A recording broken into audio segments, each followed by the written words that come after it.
Hello guys, আমরা আজকে দেখব যে ডিপি উইনে গিফট কোড কীভাবে নেওয়া হয়। আমি জার্মান থেকে একটা গিফট কোড পেলাম, এটা এখন কীভাবে নেবে সেটা আপনাকে প্রসেসিং দেখাই দিব। দেখেন আমি গিফট কোডটা কপি করে আমার অ্যাকাউন্টে চলে আসছে।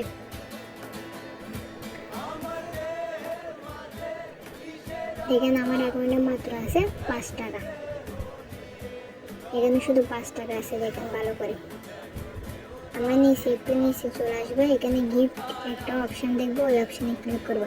এখানে কপি করে আসছে, ওটা পেস্ট করে দেবে। দেখেন সাথে সাথে 50 টাকা চলে আসছে। দেখছেন নিচে? দেখেন আমার অ্যাকাউন্টে 5 টাকা ছিল, এখন 55 টাকা চলে আসছে। একটা গিফট কোড পেলাম 50 টাকা, ওরা চলে আসছে।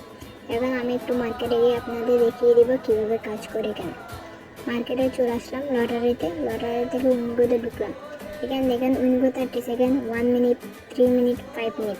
আপনি যে মার্কেটে কাজ করবেন সে মার্কেট সিলেক্ট করবেন।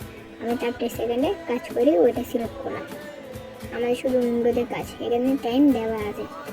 দেখেন 9 সেকেন্ড চলতেছে, মানে এখানে বিগ প্রসেস চলতেছে। এখানে আমরা ট্রেড করলে গ্রিন, রেড, বিগ, স্মল এই 4টা অপশানে ট্রেড করব। কখন আমরা বিগ স্মল একসাথে করবো না, গ্রিন রেড একসাথে করবো না, এরকম একসাথে করা যায় না। আমরা এখানে ট্রেড করতে পারবো গ্রিন স্মলে, গ্রিন স্মল একসাথে দিতে পারবো, গ্রিন বিগ একসাথে দিতে পারবো, আবার রেড বিগ একসাথে দিতে পারবো, রেড স্মল একসাথে দিতে পারবো। এরপর ট্রেড করতে পারবো। একসাথে বিগ স্মল দেওয়া যাবে না, যে কোনো একটা দিতে হবে।